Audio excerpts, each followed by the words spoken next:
un sujet intéressant, un symposium en partenariat avec les laboratoires Biomérieux sur une approche innovante, mais on le verra. On a pu faire une petite expérience courte, mais qui est quand même assez concluante, comme on le verra. On discutera, on verra est-ce qu'elle est concluante ou pas. En tout cas, mon point de vue, c'est qu'elle est concluante.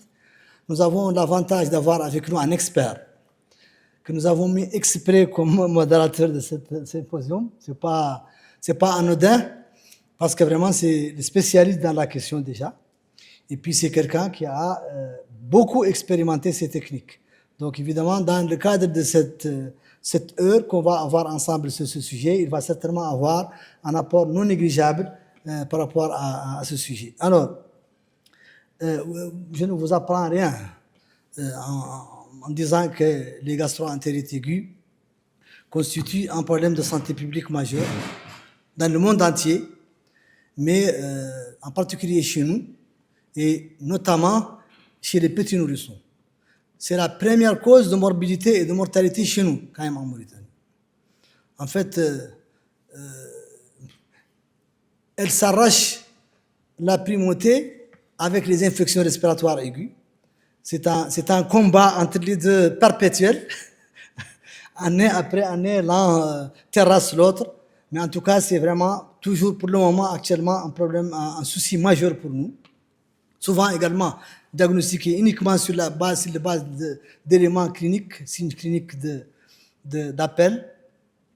Et donc, forcément, assez sous-diagnostiqué en raison de la faible sensibilité des tests que nous utilisons actuellement. Donc, l'objectif de notre étude est justement d'évaluer les performances de cette technique PCR multiplex pour le diagnostic de ces gastro-entérites et l'impact de ce diagnostic sur la prise en charge de nos patients. Alors, à côté des diarrhées, comme je viens de le dire, il y a également les infections respiratoires aiguës. C'est un problème de santé publique majeur également. Comme je viens de le dire, elles s'arrachent toujours la primauté l'un et l'autre. Et en tout cas, elles constituent tous les deux groupes de pathologies constituent à peu près 90% des soucis que nous avons ici dans nos pays, en développement, dans nos politiques de santé. C'est la deuxième cause de mortalité, justement, après les diarrhées, chez les enfants de moins de 5 ans. Mais c'est même souvent chez nous la première cause de morbidité, 4 à 8 infections respiratoires aiguës par enfant. Première cause de consultation, 50% à peu près. Première cause d'hospitalisation et un élément capital pour nous, vous en conviendrez avec moi. Première cause également de consommation des médicaments et notamment des antibiotiques avec l'impact négatif que cela pourrait avoir. Donc, vous voyez, c'est donc là deux groupes de pathologies qui constituent le gros lot de nos préoccupations aujourd'hui chez nous en Mauritanie, mais également dans les pays de la sous-région. Mais d'ailleurs, ce n'est pas seulement dans les pays en développement, même y compris dans les pays développés. Alors, nous avons réalisé donc cette étude, qui est une étude prospective, monocentrique, réalisée dans l'unité de pédiatrie de la clinique Shiva. Donc, c'est pas une unité dans un service hospitalier, c'est une unité dans un établissement privé, mais une unité de pédiatrie qui hospitalise, qui a une capacité d'hospitalisation, qui a des pédiatres qui font des urgences 24/24. Et donc, durant cette courte période, parce qu'on a acquis cet outil tardivement avant le congrès, mais on a trouvé qu'il serait peut-être pertinent de faire ce travail et on devrait voir d'ici le congrès est-ce qu'il pourra être pertinent de le présenter ou pas. Quand on a pu avoir une série qui nous semble significative quand même pour partager des résultats, on a décidé de les présenter évidemment à ce congrès. Donc c'est une période courte de 45 jours, du 20 septembre au 5 novembre. Donc ça fait même pas 2 semaines que nous avons arrêté. Et pendant cette période, nous avons eu 436 consultations et 118 hospitalisations. Nous avons prélevé 92 échantillons de sel et très peu de prélèvements, évidemment, nasopharyngés en raison de la saison. Ce n'est pas la saison. C'est maintenant qu'on va passer, justement, certainement, les infections vont prendre le dessus maintenant et on aura plus de matériel respiratoire dans les jours et semaines à venir.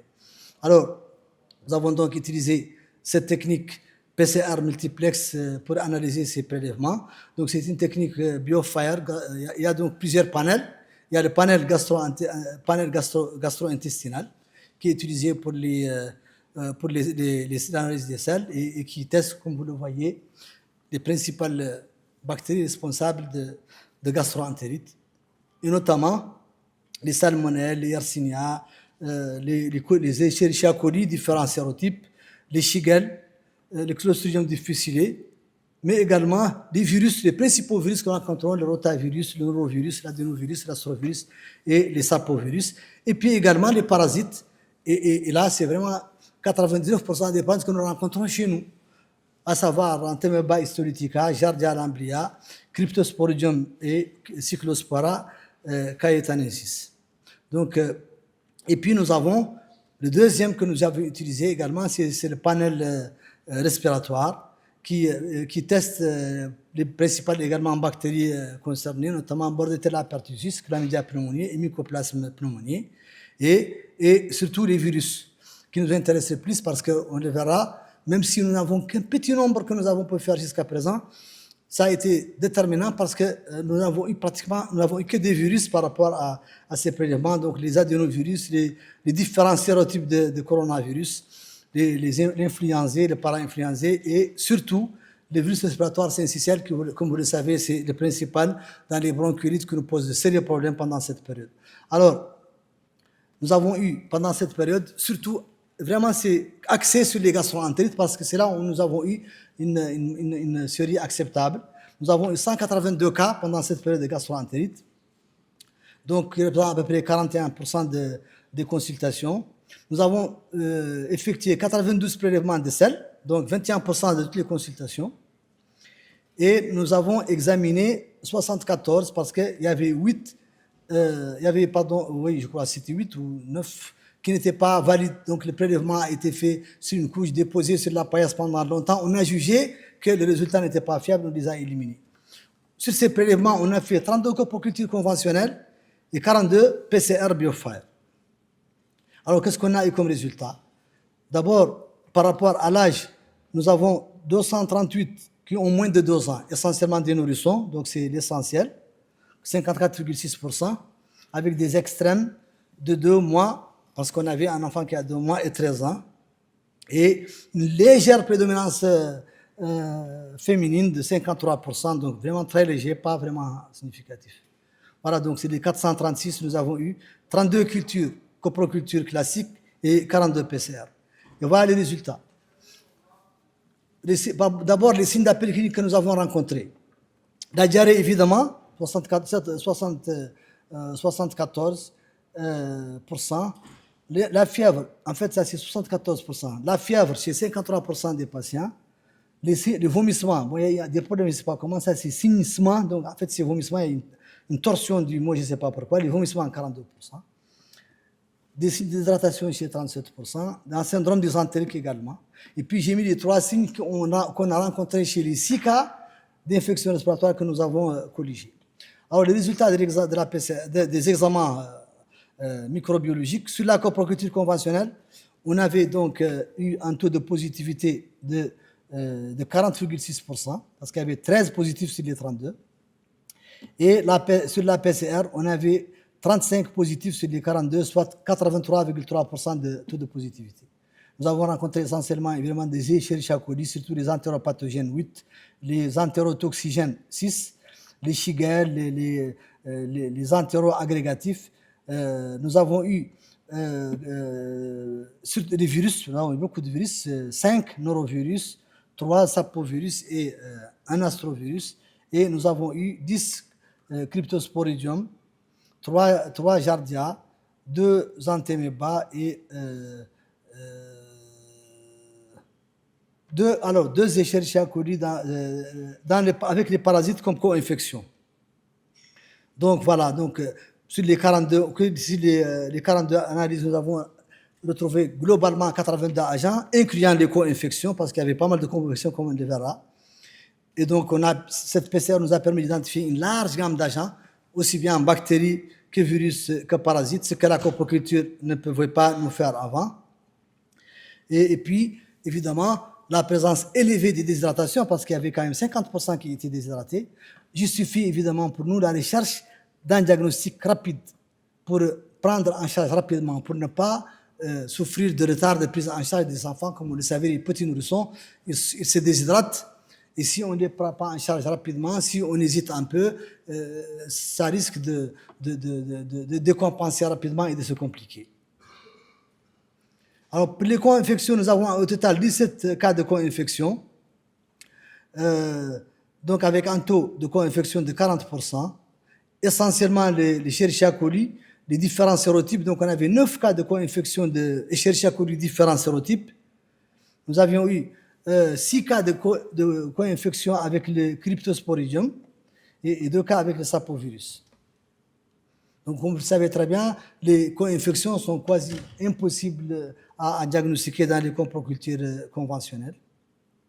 Donc, si on fait une analyse comparative entre la PCR et la coproculture conventionnelle, là, on a, comme on vient de le dire, déjà un taux de positivité qui est de 83% dans la PCR, contre 40% pour la coproculture, donc avec un gain de plus de 42,7 points.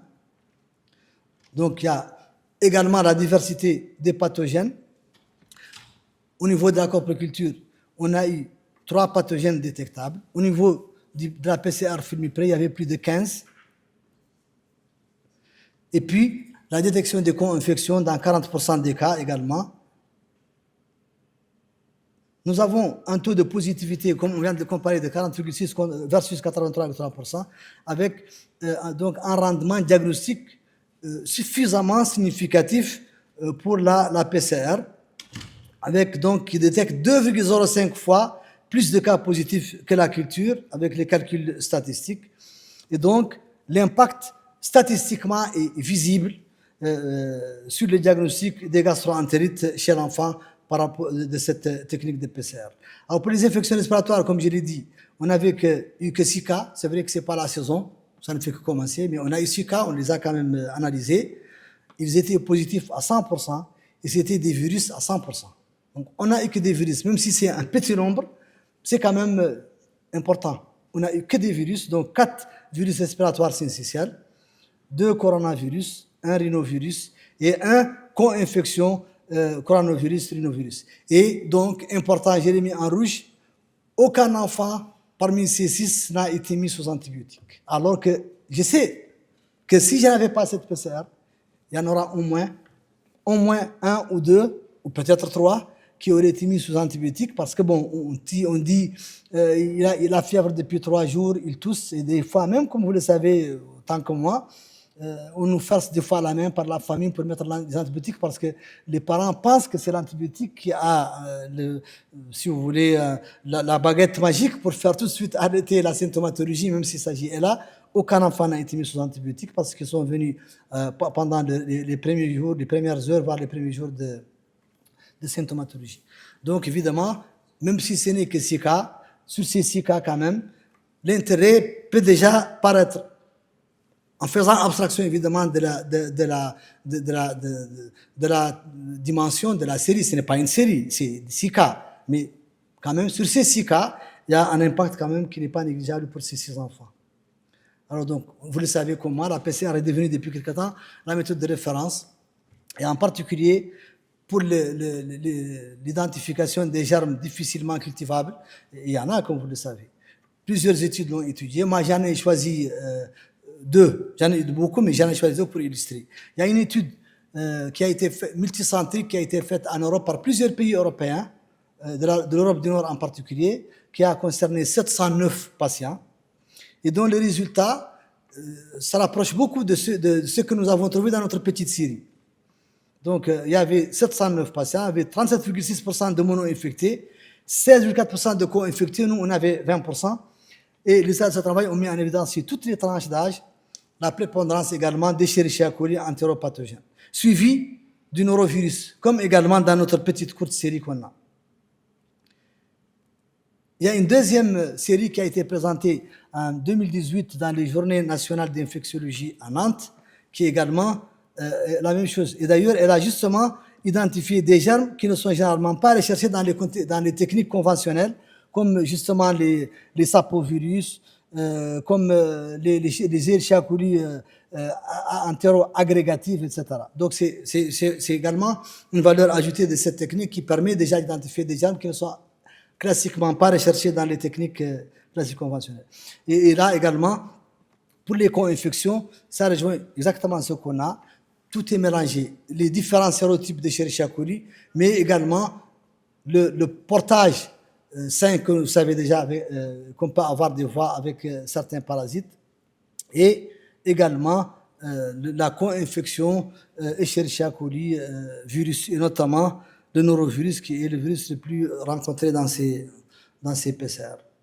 Alors, vous voyez, donc, comme je l'ai dit tout à l'heure dans l'introduction, c'est une courte série, c'est un temps court, c'est peut-être pas suffisamment significatif pour donner des résultats à publier et à confronter à la réalité, mais notre travail continue. On a voulu présenter déjà cette partie, là où nous en sommes aujourd'hui, à l'occasion de notre congrès aujourd'hui, mais ça, c'est un travail qu'on va continuer encore pour avoir une série beaucoup plus importante qui permet d'avoir des conclusions plus fiables. Alors, on peut déjà, avec ces petits éléments que nous avons tirer quelques conclusions. La première, c'est que le diagnostic de maladie infectieuse, comme vous le savez, pendant longtemps, était réalisé par ces techniques conventionnelles.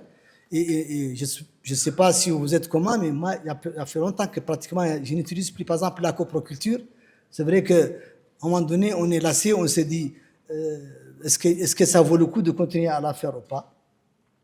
Donc, l'impact, c'est de la durée de séjour, parce que quand on prélève un décès chez un enfant, on l'hospitalise. Des fois, on le sort avant d'avoir eu les résultats de cette coproculture.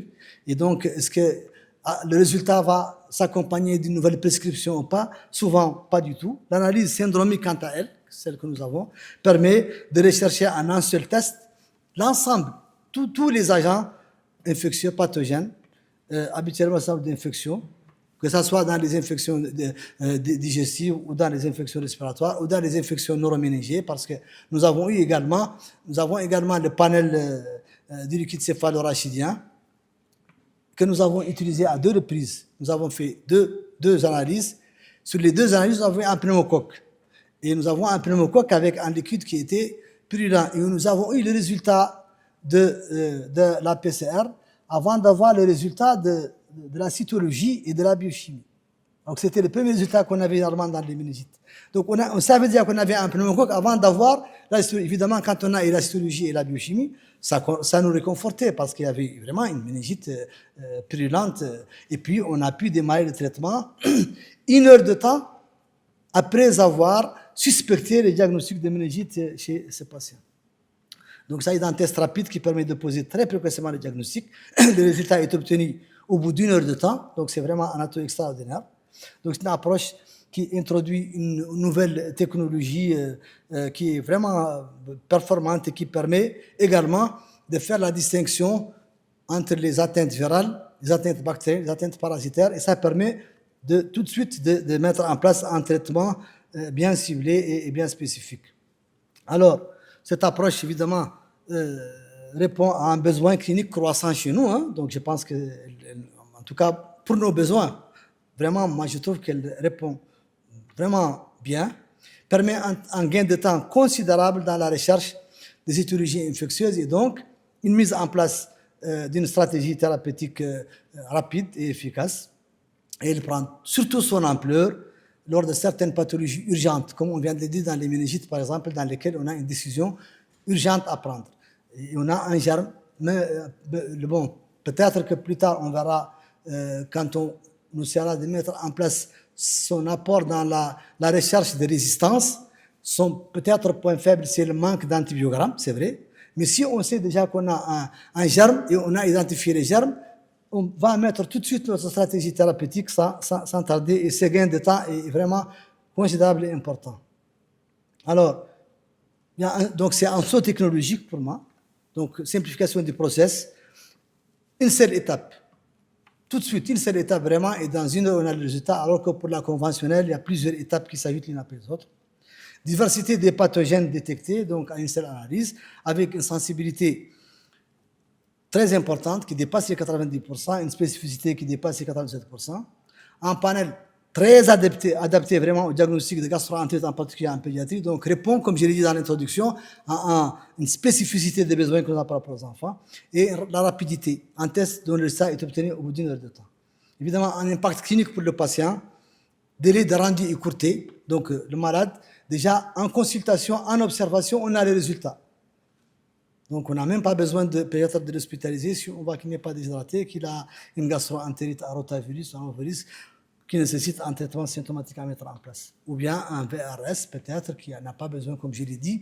Nos 6 malades chez qui on a prélevé, on a fait un prélèvement nasopharyngien n'ont pas eu d'antibiotiques.